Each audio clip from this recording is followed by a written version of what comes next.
அடுத்தபடியாக இந்த படத்துடைய ப்ரொடியூசர் ஆக்டர் சிவகார்த்திகேயன் அவர்கள். ஹீரோஸ் படம் பண்றது நிறைய பேர் பண்றாங்க. ஆனா தான் பண்ணாத படத்தை ப்ரொடியூஸ் பண்ணி அது தான் பண்ண படம் மாதிரியே போயிட்டு ப்ரமோஷன் ஒர்க்ஸ்ல அவ்வளவு ஈடுபாடு காமிக்கிற ஒரு நடிகர். அதாவது வெளியில ஒரு டாக் போயிட்டு இருந்துச்சு, ஒவ்வொரு ப்ரொடியூசரும் இந்த மாதிரி வருஷத்துக்கு 2 படம் பண்ணா போதும், குட் ஃபிலிம் வாட்சிங் எக்ஸ்பீரியன்ஸ் அதிகமா இருக்கும் தமிழ் சினிமால அப்படின்னு சொல்லிட்டு இருந்தாங்க. It is very true. Thank you so much. இந்த மாதிரி தரமான கதைகள் நீங்க சூஸ் பண்றதுக்கு ரொம்ப நன்றி. Thank you. Yes please, over to you.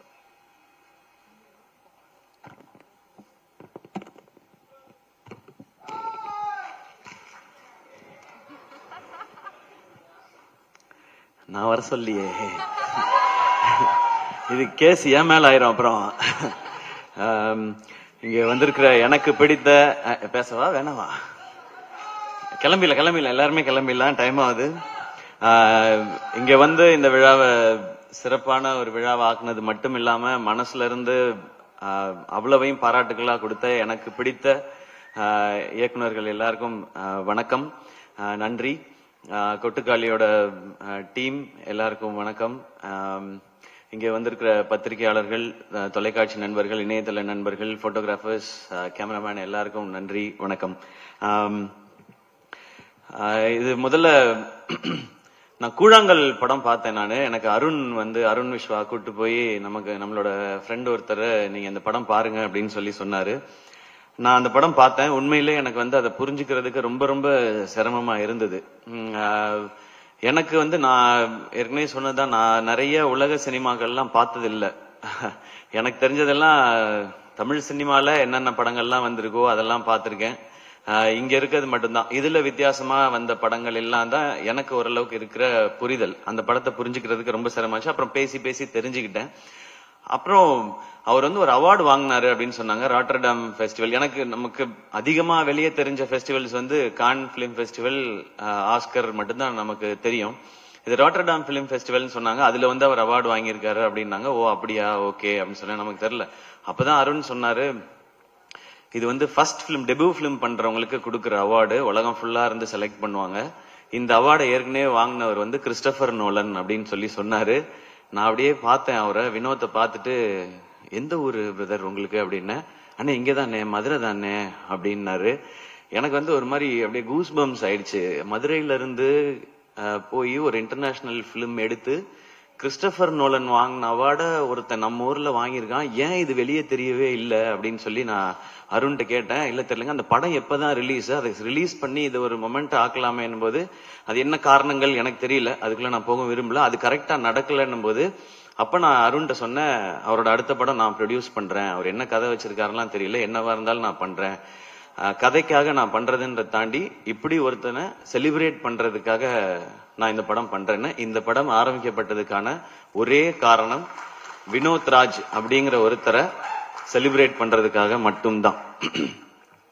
அதுக்காக தான். இது என்ன பட்ஜெட் எதுவுமே தெரியாது. அவர் கதை சொன்னாரு, ஐடியா சொன்னாரு, எனக்கு ஃபுல் கதையெல்லாம் சொல்லாதீங்க, சொன்னீங்கன்னா அது இப்படி இருக்கலாம் அப்படி இருக்கலாம்ன்ற டிஸ்கஷன் வரும். நோ, உங்களுக்கு என்ன எடுக்கணும்னு தோணுதோ அதை எடுங்க, பட்ஜெட்டை ஒர்க் அவுட் பண்ணி கொடுங்க, இதை நம்ம பண்றோம், அவ்வளவுதான். ஏன்னா இங்க இருந்து பயங்கரமான படம் வரணும், நம்ம ஊர்ல இருந்து ஏன் வர்றதில்லை, நம்ம ஊர்ல இருந்து ஏன் வர்றதில்லைன்னு நம்ம அடிக்கடி கேட்டுட்டே இருக்கோம். அதை நிறைய இயக்குனர்கள் பண்ணிட்டே இருக்காங்க.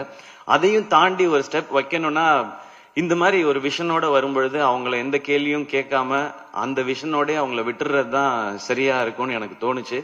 சோ இது வினோத் ராஜா செலிப்ரேட் பண்றதுக்காக நான் எடுத்த படம் இது. இப்போ அந்த செலிப்ரேஷன் ஆரம்பிச்சிருச்சுன்னு நினைக்கிறேன். இந்த படம் பார்த்து இங்க மிஷ்கின் சார் பேசினது, பாலாஜி சக்திவேல் சார் பேசினது, லிங்குசாமி சார் பேசினது, வெற்றி சார் பேசினது, இன்னும் நிறைய இயக்குனர்கள் பேசினது எல்லாம் பார்க்கும்பொழுது ஓகே, நம்ம எல்லாரும் சேர்ந்து செலிப்ரேட் பண்ண ஆரம்பிச்சிட்டோம் அப்படிங்கிறது தான் எனக்கு அந்த சந்தோஷம் இருக்கு. வினோத், இது ஒரு ஸ்டார்ட் தான். இந்த படத்துல நான் என்ன இன்வெஸ்ட் பண்ணிருக்கேனோ இது போக இந்த படம் வெற்றி அடைஞ்சு எனக்கு லாபம் வந்தால் அதுல ஃபர்ஸ்ட் இருக்கிறத எடுத்து நான் உங்களுக்கு அடுத்த படம் அட்வான்ஸா கொடுப்பேன். நானு நீங்க அடுத்து என்ன படம் எடுக்கணும்னு நினைக்கிறீங்களோ அதை எடுங்க. அது போக இன்னும் கொஞ்சம் லாபம் கிடைச்சதுன்னா வினோத் ராஜ் மாதிரி இன்னும் எங்கேயாவது இயக்குனர்கள் இருக்காங்களான்னு தேடி கண்டுபிடிச்சு கொடுக்கறதுக்கு அருண் விஸ்வா இருக்கிறாரு. அவர் அந்த மாதிரி கண்டுபிடிச்சு கொடுத்தாருன்னா அவங்களுக்கு இன்னும் 2 பேருக்கு நான் அட்வான்ஸ் கொடுப்பேன். ஏன்னா சம்பாதிக்கணும் அப்படின்ற மாதிரி படம் எடுக்கணும். முக்கியம் சினிமால முக்கியமானது வந்து ஒரு பணம் போட்டா அதுல இருந்து நம்ம சம்பாதிக்கணும். பட் நான் சம்பாதிக்கிறதுக்கு நீங்க வந்து எனக்கு நடிகன்ற அங்கீகாரம் கொடுத்து என்ன அதுலயுமே ஸ்டார் ஆக்கி என் படத்துடைய வியாபாரத்தையும் நீங்க பெருசாக்கி வச்சிருக்கீங்க. நான் போய் சின்சியரா வேலை பார்த்தா நிச்சயமா காசு வரும். அப்ப அதுல இருந்து சினிமாக்கும் பயன்படுற மாதிரி ஏதாவது ஒண்ணு செய்யணும் அப்படிங்கறதான். அன்னைக்கு புஷ்கர் காயத்ரி அவங்க படம் பார்த்துட்டு என்கிட்ட வந்து கை கொடுத்துட்டு ஒன்னே சொன்னாங்க, this is your service to சினிமான்னு சொன்னாங்க. அப்படி இந்த படம் நடந்துருச்சுன்னா நமக்கு இந்த வாழ்க்கையை கொடுத்த இந்த சினிமாக்கு என்னால முடிஞ்ச ஒரு சின்ன ரிட்டர்னா நான் இதை பாக்குறேன். தேங்க்யூ. இந்த மாதிரி படங்கள் எடுக்கிறதுக்கான தைரியத்தை கொடுத்தது மக்கள் நீங்க எல்லாரும் தான். நீங்க என்ன நடிகன் ஆக்குனது அதன் மூலமா எனக்கு கிடைக்கிறது மூலமா வச்சு நான் இதை பண்றேன். நான் சினிமாக்கு வந்தது வந்து நிறைய கமர்ஷியல் சினிமாஸ் பார்த்து, நான் நடிக்கிற படங்கள் எப்பவுமே அப்படிதான் இருக்கும், அது வசூல் இருக்கணும்னு நினைப்பேன். ஏன்னா இப்ப வந்து என்னுடைய படங்கள்ல வந்து இன்வெஸ்ட்மெண்ட் பெருசாயிடுச்சு. அப்ப அது ரிட்டர்ன் ப்ரொடியூசர் எடுக்கணும், வெகுஜன மக்களுக்கு போய் சேரணும், எல்லாருக்கும் பிடிக்கணும்ன்றதான் என்னுடைய. நான் நடிக்கிற படங்கள் அது கமர்ஷியலா சக்சஸ் ஆகும்போது நான் மனசுக்குள்ள நினைச்சுக்கிறது, இதுக்கு முன்னாடி நான் பார்த்த ஹீரோஸ், நான் எனக்கு பிடிச்ச ஹீரோஸ் அவங்களுடைய படங்கள் அதெல்லாம் பார்த்துதான் நம்ம நடிக்க வந்தோம், அவங்களுக்கான ட்ரிபியூட். ஆனா இந்த கொட்டுக்காளி வந்து இந்த படம் எடுத்தது இன்னைக்கு இருக்குது. நான் முக்கியமா காலேஜ் டைம்ல தான் நான் அதிகமான சினிமா பார்த்தேன். ஸ்கூல் டைம்ல அப்ப வீட்டுல அவ்வளவு பெர்மிஷன் கிடைக்காது, அவங்க கூட்டிட்டு போற சினிமா மட்டும்தான். காலேஜ் டைம்ல நான் பார்த்த காலகட்டத்துல தான் நான் வந்து பார்த்தது வந்து Balaji Sakthivel sir, Lingusamy sir, Gautham Menon sir, AR Murugadoss sir, Hari sir, Dharani sir, இவங்க படங்கள் எல்லாம் தான் நான் பார்த்தேன். சோ நான் இந்த மாதிரி படங்கள் எடுத்து இது வந்து சக்சஸ் ஆகிறது, இது வரைக்கும் தமிழ் சினிமாவை ஒவ்வொரு முறையும் அடுத்தடுத்த கட்டத்துக்கு கொண்டு போன இயக்குனர்களுக்கு ஒரு ரசிகனா நான் கொடுக்கிற ஒரு மரியாதையும் ட்ரிபியூட்டும் தான். பாரதி ராஜா சார், பாலச்சந்தர் சார்ல ஆரம்பிச்சு இன்னைக்கு எல்லா வகையிலுமே நம்ம சினிமாவே நெக்ஸ்ட் லெவலுக்கு கொண்டு போயிட்டு இருக்கிற வெற்றி சாரா இருக்கட்டும், எல்லாருக்குமே நான் ஒரு சினிமா ரசிகனா இருந்து சினிமாக்குள்ள வந்ததுக்கு என்னுடைய ஒரு ட்ரிபியூட்டா நான் இந்த கொட்டுக்காளி படத்தை நான் பாக்குறேன். தேங்க்யூ. நீங்க எல்லாரும் இன்ஸ்பயர் பண்ணியிருக்கீங்க அடுத்தடுத்த ஜெனரேஷன்ஸை. ஸோ நாங்க அடுத்த ஜெனரேஷன் எல்லாரும் சேர்ந்து இதை முயற்சி பண்ணியிருக்கிறோம். வினோத் எனக்கு ரொம்ப பிடிச்சது வந்து இந்த படத்துல வந்து மியூசிக் டைரக்டர் கிடையாதுன்னு சொன்னாரு. எனக்கு ஒரு செகண்ட் எப்படி அது அப்படின்னு யோசிச்சேன் நானு. இல்ல அவர் என்ன சொன்னார்னா, மியூசிக் எதுவுமே இல்லாம இதுதான் இந்த கதை, இந்த கேரக்டர்ஸ் இதுதான் பயணிக்குதுன்னு எனக்கு சொல்லணும். ஆடியன்ஸ் அவங்களோட டிராவல் பண்ணி அவங்க என்ன உணர்றாங்களோ அத கேரக்டர்ஸ் என்ன உணர்றாங்களோ அதை ஆடியன்ஸ் உணரணும்ன்றதுதான் என்னுடைய முயற்சினை, அதை தான் பண்ண போறேன்னு சொன்னாரு. சோ இந்த படம் அப்படிதான் இருக்கும். அந்த ஒரு மைண்ட் செட்டோட மட்டும் வாங்க, இது நிச்சயமா ஒரு புது அனுபவத்தை உங்களுக்கு கொடுக்கும் அப்படின்ற நம்பிக்கை எங்களுக்கு இருக்கு. இந்த மாதிரி படம் இனி ஃபியூச்சர்ல நிறைய வரும்ன்ற நம்பிக்கையும் இருக்கு. இன்னைக்கு தமிழ் சினிமா நம்மளுடைய மீடியாவும் சரி ரசிகர்களும் சரி புது அட்டெம்ப்ட் இல்ல ரொம்ப சின்சியராவோ இல்ல ரொம்ப ஜெனுவினாவோ ஏதோ ஒன்று இருந்தா அதை நீங்க எப்பவுமே சப்போர்ட் பண்ணிருக்கீங்க. இந்த படம் தியேட்டர்ல ஓடி உங்களுக்கு எல்லாம் பிடிச்சு என்ன வசூல் பண்ணாலும் சந்தோஷம் தான். ஏன் அப்படின்னா இந்த படம் பாக்குறதுக்கு எத்தனை பேர் தியேட்டருக்குள்ள வர்றாங்களோ அவங்களுக்கு ஒரு புது அனுபவத்தை இந்த டீம் வந்து நாங்க கொடுக்கணும்னு நினைக்கிறோம். இனி இந்த மாதிரியான படங்கள் பாக்குறவங்களுக்கு இது ஒரு ஃபர்ஸ்ட் ஸ்டெப்பா இருக்கும் அப்படிங்கிறது எங்களுடைய நம்பிக்கை. நான் பெரிய சினிமாவே மாத்த போற ஆட்கள் எல்லாம் கிடையாது. ஆனா சினிமாவே மாத்த போறதுக்கான அந்த ஆள் வந்து வினோத்ராஜன் நான் நம்புறேன். அவரால் அது முடியும்னு நம்புறேன். அதுக்கு நாங்கெல்லாம் எப்படி சும்மா சப்போர்ட்டா இருப்போம். அண்ட் அனபென், உங்களோட ஹெலன் பார்த்திருக்கேன், கப்பெல்லா இதெல்லாம் பார்த்திருக்கோம். உங்களோட பெர்ஃபார்மன்ஸ் எப்படின்றது தெரியும். இதுல அதை தாண்டி வேற ஒரு பெர்ஃபார்மன்ஸ் நீங்க கொடுக்க வேண்டி இருந்தது. அத ரொம்ப எக்ஸ்ட்ராடினரியா கொடுத்திருக்காங்க. அவங்க பேர் சொல்லும் போது எனக்கு எக்ஸைட்டிங்கா இருந்தது, இந்த மாதிரி கதைக்கு உங்களை மாதிரி ஒருத்தர் தான் கரெக்ட்னு. Thank you for your support and amazing performance. இந்த படத்தில் நடிச்ச எல்லாருமே அவ்வளோ சூப்பரா பண்ணியிருந்தாங்க. நான் எல்லாரையும் அந்த ப்ரிவியூ ஷோல பார்க்கும்போது அவங்க எல்லாத்தையும் தனித்தனியா பேசினேன். அவங்கள பார்க்கும்போது நமக்கு ஏற்கனவே ரொம்ப பழக்கப்பட்டவங்களா தெரிஞ்சாங்க. உங்களோட ஏற்கனவே நான் பழகிருக்கேனே அப்படின்ற மாதிரி இந்த படம் பார்க்கும்போது. அண்ட் சினிமாட்டோகிராஃபர் பிரதர், இது ரொம்ப டஃப் டு ஷூட். ஏன்னா அவங்க எப்படி பண்ணாங்கன்னா ஒரு மாசம் ஃபுல்லா ரிஹர்சல் பண்ணாங்க, அதுக்கப்புறம் தான் படம் ஷூட்டிங் பண்ணாங்க. ஸோ எங்க ஷூட்டிங் நடக்குதோ அங்கேயே ரிஹர்சலும் பண்ணி அப்படிதான் ஷூட் பண்ணாங்க. அண்ட் சிங் சவுண்டு அங்கேயே பேசி, இது நாங்க சில இதெல்லாம் நிறைய நானும் சூரியனுமே நிறைய பண்ணிருக்கோம், டப்பிங்ல கரெக்ட் பண்றது அப்படின்னு சொல்லி இங்கே விட்டோம்ப்பா, டப்பிங்ல பாத்துக்கலாம்ப்பா அப்படின்னு. இப்போ நிறைய அப்படிதான் போகுது. பட் அப்படி பண்ண முடியாது இந்த படம். ஸோ ரொம்ப மெட்டிகுலஸா வேலை பார்க்கணும். ஒரு ஃபர்ஸ்ட் ஷாட் ஒன்னு இருக்கு படத்தோட ஆரம்பத்துல, அதை எடுத்தது எப்படின்றத நம்ம ஃபர்ஸ்ட் தோணல. அதுக்கப்புறம் நான் கேட்டேன். ஏன்னா ஒரு பெரிய இடத்த கிராஸ் பண்ணி நடந்து போகணும். அப்ப அவங்க சொல்லுவாங்க, ஒரு வீட்டுல யாராவது பாட்டு போட்டு விட்டுருவாங்க, இல்ல யாராவது கதவை திறந்து வந்து வெளியே நின்று பழு விளக்கிட்டு இருப்பாங்க அப்படின்னு. சார் உள்ள போங்க சார், உள்ள போங்க சார், அந்த டைம்குள்ள ஷூட் பண்ணுன்னு சொல்லி ஒரு வில்லேஜையே ஒட்டுமொத்தமா கண்ட்ரோல் எடுத்து வினோத் வந்து அந்த மாதிரி ஷூட் பண்ணிருக்காங்க. ஸோ சவுண்ட் டிசைனர்ஸ் எல்லாருக்கும், அழகிய குத்தன், ராகவ் பிரதர், சுரேன், அவங்க தான் இந்த மியூசிக் டைரக்டர் இல்ல அப்படின்றத தாண்டி, ஆனா இந்த படத்துக்கு தேவையான மொத்தத்தையும் அந்த லைஃபை வந்து கிரியேட் பண்ண வேண்டியது அவங்க கையில தான் இருந்துச்சு. அவங்களுக்கும் என்னுடைய தேங்க்ஸ் அண்ட் வாழ்த்துக்கள். அண்ட் கணேஷ் சிவா எடிட்டர், அவர் என் ஃப்ரெண்ட் நவநீதனோட தம்பி அவரு. ஸோ இன்னும் கொஞ்சம் பர்சனல் தான் அவரோட ஒர்க் சொல்றாங்க. ட்ரெய்லர் ரொம்ப ரொம்ப நல்லா இருந்தது. அகைன் மியூசிக்கே இல்லாம நிறைய டயலாக்ஸும் இல்லாம ஒரு ட்ரெய்லரை கட் பண்ணணும் அப்படின்னும் போது அதுவும் இன்னும் சேலஞ்ச். படம் பண்றதை விட சேலஞ்ச். படத்தையாவது செட் பண்ணலாம், மூட இப்படி ஆரம்பிக்கும் ட்ரெய்லர் அப்படி பண்ண முடியாது, டைம் எடுத்துக்க முடியாது. அதுக்குள்ள ஒரு ஃபேண்டாஸ்டிக் ட்ரெய்லர் கொடுத்துருக்காங்க. அண்ட் அசிஸ்டன்ட் டைரக்டர்ஸ் எல்லாருக்கும் என்னுடைய வாழ்த்துக்கள். ஃபைனலா சூரியண்ண வந்து ஒரு காமெடியன் டு ஹீரோ அப்படின்றதெல்லாம் தாண்டி எப்பவுமே அவர் எனக்கு தெரிஞ்ச வகையில அவர் ஒரு சூப்பர்வான ஆக்டர். அவரால் ஏன் இந்த மாதிரி கதைகளை வந்து ரொம்ப சிறப்பா பண்ண முடியுதுன்னா அவருடைய லைஃப் எக்ஸ்பீரியன்ஸ் அந்த மாதிரி.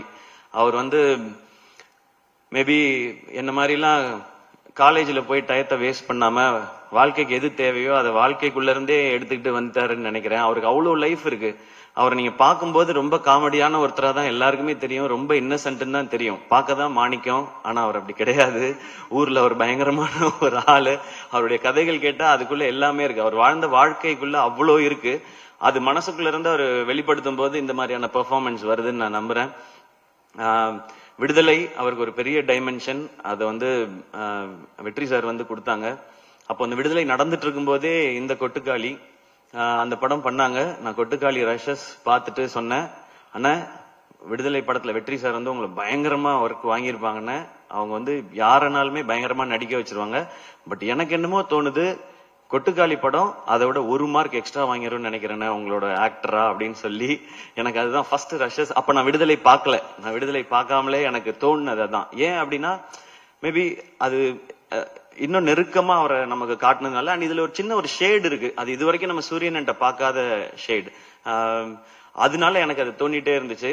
அண்ட் கருடன், அது வந்து கருடன் இந்த பிளான்ல இருக்குன்னு எனக்கு தெரியாது. வந்து ஒரு பெரிய கமர்ஷியல் சக்சஸ் கொடுத்த இந்த வருஷம் சக்சஸ்ஃபுல்லா ஓடின படங்கள்ல முக்கியமான இடத்துல கருடன் இருக்கு. ஒரு 3-4 பிலிம்ஸ் தான் இருக்குன்னு நினைக்கிறேன், ஒரு ப்ராப்பர் பிளாக் பஸ்டர் பிலிம்னு. அதுல கருடன் இருக்கு. ஸோ கமர்ஷியல் சக்சஸும் கொடுத்துட்டாரு. நான் கம்பேர் பண்றேன்னு நினைக்க வேணாம். எனக்கு வந்து நான் காலேஜ் படிக்கும்போது ஞாபகம் இருக்கு, விக்ரம் சாருக்கு வந்து தூள் சாமி பிதாமகன் ஒரே வருஷத்துல வந்துச்சு சார். விக்ரம் சார், நான் கம்பேர் பண்ணி சொல்ல சார், அந்த இயர் உங்களுக்கு எப்படி ஸ்பெஷலா இருந்ததோ அந்த மாதிரி ஒரு ஸ்பெஷல் இயர் சூரியனனுக்கு இந்த வருஷம். விடுதலை, கருடன் அண்ட் இந்த கொட்டுக்காளி, இதுல சூரியனனுக்கு நேஷனல் அவார்டு கிடைச்சிச்சுன்னா என்னை விட அதிகமா சந்தோஷப்படுறவங்க யாரும் இருக்க மாட்டாங்க. நான் கிடைக்கும் நம்புறேன். அப்படி இந்த படத்துல ஏதாவது லைட்டா முன்ன பின்ன ஆனாலும் வெற்றி சார் இருக்காரு, அவர் வாங்கி கொடுத்துருவாருன்ற நம்பிக்கை எனக்கு இருக்கு. சோ அது கிடைக்கணும். அண்ட் எனக்கு இன்னும் ஆசை, இன்னும் மிஷ்கின் சாரோட படத்துல ஒர்க் பண்ணணும் சூரியன் அடுத்து. சார் நீங்க வந்து சூப்பர் சார், தேங்க்யூ சார். அதே மாதிரி பாலா சக்திவேல் சாரோட படத்துல ஒர்க் பண்ணணும். ஏன்னா அவர் உண்மையிலேயே ரொம்ப ரொம்ப திறமையான நடிகர். எனக்கே அதெல்லாம் நான் ஏன் ஒர்க் பண்ணணும்னு கேட்கலன்னா, அவங்களாம் நிறைய பயங்கரமா நடிக்க சொல்லுவாங்க, நமக்கு அவ்வளவு வராது. நமக்கு ஓரளவுக்கு அப்படியே பண்ணிட்டு மொத்தமா ஒரு பேக்கேஜ் தான் நம்ம. ஆனா சூரியன்னா என்னை விட இன்னும் நல்லா நடிக்கக்கூடியவர். ஸோ எல்லா இந்த மாதிரி ஒரு எக்ஸ்ட்ராடினரியான டைரக்டர்ஸோட ஒரு ஒர்க் பண்ணணும், இன்னும் நிறைய விருதுகள் வாங்கணும், இன்னும் நிறைய மக்கள்கிட்ட போய் இன்னும் பெரிய பெரிய ஹீரோவா ரீச் ஆகிட்டே இருக்கணும். அவர் எனக்கு காமெடியன் ஹீரோ அப்படிலாம் நான் பார்த்ததே கிடையாது. என்னைக்குமே அண்ணன், என் அண்ணன் ஜெயிச்சா நான் ஜெயிச்ச மாதிரி, அவ்வளவுதான். அண்ட் மீண்டும் ஒரு முறை பாலா சக்திவேல் சார் உங்களுக்கு ஒரு ஸ்பெஷல் தேங்க்ஸ். என்ன முருகதாஸ் சார் அன்னைக்கு சொன்னார், சார் நீங்க படம் பார்த்துட்டு போய் டியர் சார்ஸ் போட்டு டைரக்டர்ஸ் குரூப்ல இந்த படத்தை கண்டிப்பா பாருங்கன்னு சொல்லி அவங்க வந்து மெசேஜ் போட்டாங்க. அண்ட் லிங்குசாமி சார் படம் பார்த்துட்டு ஒரு பைட் கொடுத்துட்டு அடுத்த நாள் காலையில இருந்துச்சு ஒரு 5 மினிட்ஸ் வீடியோ கொடுத்துட்டு இங்க வந்து படத்தை பத்தி பேசுறாங்க. Thank you sir. அண்ட் மணி சாருக்கு வந்து இவங்க வாய்ஸ் நோட் போட்டிருக்காங்க. மணிரத்னம் சாருக்கு, சாரி நான் மணி சார்ன்னு சொல்லிட்டேன், தப்பா நினைச்சுக்காதீங்க. மணிரத்னம் சாருக்கு வந்து வாய்ஸ் நோட் போட்டிருக்காங்க, நான் ஒரு படம் பார்த்தேன் சார்ன்னு சொல்லி, சாரும் நான் பாக்குறேன்னு சொல்லி. சோ இவ்வளவு ஓன் பண்ணி பண்றாங்க. வெற்றி சாரும் அந்த மாதிரி எங்க பார்த்தாலுமே வினோத் முக்கியமான டைரக்டர், கொட்டுக்காளி படம் வரப்போகுதுன்னு சொல்றாங்க. அண்ட் மிஷ்கின் சார் எனக்கு தெரிஞ்சு நாங்க யாரும் எந்த கண்டென்ட்டும் இந்த படத்தை ப்ரமோட் பண்றதுக்கு இதுக்கப்புறம் கொடுக்க வேண்டிய அவசியமே இல்லைன்னு நினைக்கிறேன். 10 எபிசோடு யூடியூப்ல போடலாம், முடிஞ்சா நெட்ஃபிளிக்ஸ்லயோ அமேசான்லயோ ஒரு சீசனாவே ரிலீஸ் பண்ணலாம். மிஷ்கின் சாரும் கொட்டுக்காளி ஆடியோ லான்ச்சுன்ற பேர்ல எனக்கு தெரிஞ்சு அது கொட்டுக்காளியோட அதிக ஓடிடி ரைட்ஸ் போறதுக்கு வாய்ப்பு நிறைய இருக்கு. அவ்வளோ கண்டென்ட் ஏன் அவங்களுக்கு இதுல எதுவுமே பெனிஃபிட் இல்லையே, ஆனா அதுதான் அவங்க சினிமா மேல வச்சிருக்க காதல். இதுக்கு எவ்வளவு நன்றி சொன்னாலும் பத்தாது. எனக்கு ரொம்ப சந்தோஷம் இந்த சினிமாவில இயக்குனர்கள் ஆவது இவ்வளவு ஒற்றுமையா இருக்காங்களேன்னு நினைக்கும் போது எனக்கு ரொம்ப சந்தோஷமா இருக்கு. அது இருக்கட்டும், ஏன்னா இயக்குனர்கள் நீங்க ஒற்றுமையா இருந்து வித்தியாசமான படைப்புகளை கொடுத்தா தான் நாங்க ஹீரோஸோ ஸ்டார்ஸோ எல்லாமே. உங்கள்ட்ட இருந்து கிடைக்க சந்தோஷம். Ravikumar weather, thank you. இதை நீங்க இன்னும் மக்கள்கிட்ட கொண்டு போய் சேர்க்கிற விதமா ஒலிம்பிக்கோட கம்பேர் பண்ணி சொன்னீங்க. தேங்க்யூ உங்களுக்கு. அண்ட் பத்திரிகையாளர்கள், நிச்சயமா உங்களுக்கு இந்த படம் பிடிக்கும்ன்ற நம்பிக்கை இருக்கு. இந்த படம் வசூல் செய்யறது விட ரொம்ப ரொம்ப முக்கியம் வினோத் இந்த படத்தின் மூலமா அடுத்த கட்டத்துக்கு நகர்றது. ஏன்னா நான் பாக்குறது வினோத் தமிழ் சினிமாவோட ஒரு பிரைடு. எங்க தமிழ் சினிமால இருந்து எங்க கிட்ட ஒரு இயக்குனர் இருக்கான், அவன் வினோத் ராஜ், கொட்டுக்காளியோட வரான் அப்படின்றதான். ஆடியன்ஸ் படத்தை பாருங்க. நிறைய கருடனை மறந்துருங்க, விடுதலையை மறந்துருங்க, அது ரெண்டும் வேற வேற மாதிரியான படம். இது வித்தியாசமான ஒரு அனுபவத்தை நிச்சயம். இந்த வித்தியாசமான வார்த்தையை ரொம்ப நானே நிறைய பயன்படுத்திட்டேன் என்னுடைய படங்கள்ல. இது ஒரு வித்தியாசமான படம் அப்படிலாம். இது எந்த வித்தியாசமானதுன்னா இது ஒரு புது எக்ஸ்பீரியன்ஸ், அதான் சொல்ல தெரியுது. நம்ம இது வரைக்கும் போகாத ஏதாவது ஒரு தீம் பார்க்குக்கு போனோம், அது எப்படி இருக்குன்னே தெரியாம நம்ம போனோம்னா அது ஒரு அனுபவம் கொடுக்கும் இல்லையா, அந்த மாதிரியான அனுபவத்தை இது கொடுக்கும்னு நான் நம்புறேன். இதுக்குள்ள எல்லாமே பேசியிருக்காரு வினோத், எல்லா வகையான அரசியலும் பேசியிருக்காரு. ஆனா எதையும் கருத்தா திணிக்காம கதையோட்டத்துல கேரக்டர்ஸோட இயல்பிலேயே சொல்லியிருக்காரு. இந்த படத்தை நீங்க சப்போர்ட் பண்ணீங்கன்னா நிச்சயம் கொட்டுக்காளி மாதிரி இன்னும் எஸ்கே ப்ரொடக்ஷன்ஸ்ல இருந்து நிறைய படைப்புகள் வரும். நிறைய இயக்குனரை உங்களுக்கு அடையாளப்படுத்த நான் யாரையும் கண்டுபிடிச்சு உங்களுக்கு நான் தான் வாழ்க்கை கொடுத்தேன், இவங்களை நான் தான் ரெடி பண்ணேன், அந்த மாதிரிலாம் நான் சொல்ல மாட்டேன். ஏன்னா என்னை அப்படி சொல்லி பழகிட்டாங்க, நான் தான் வாழ்க்கை கொடுத்தேன்னு. அந்த மாதிரி ஆள் நான் இல்லை. எனக்கு இது ஒரு சின்ன ஒரு இன்ட்ரடியூஸ் பண்ணுவோம்ல, இங்க பாருங்க இவங்க தான் என் ஃப்ரெண்ட் அப்படின்னு சொல்லுவோம்ல, அந்த மாதிரி வேலைகளை அதுவும் நீங்க கொடுத்த இந்த ஆக்டர்ன்ற இந்த பொசிஷன்ல இருந்து இதை கரெக்டா யூஸ் பண்ணி பண்ணணும்னு நினைக்கிறேன். இது வெற்றி அடைந்தால் இந்த மாதிரி முயற்சிகள் இன்னும் தொடரும். மீண்டும் மறுமுறை எல்லாருக்கும் நன்றி and love you all. And உங்களுக்கு தேங்க்யூ, நீங்க தொகுத்து வழங்கினதுக்கு. அண்ட் உங்களோட ஷோஸ் எல்லாமே சூப்பரா இருக்கு. அண்ட் எல்லாருமே அதை பத்தி பேசிட்டு இருந்தோம். இப்போ congratulations. Thank you so much, sir. ரொம்ப நன்றி. I request the entire cast and crew and special guests to join us for a photograph session, please.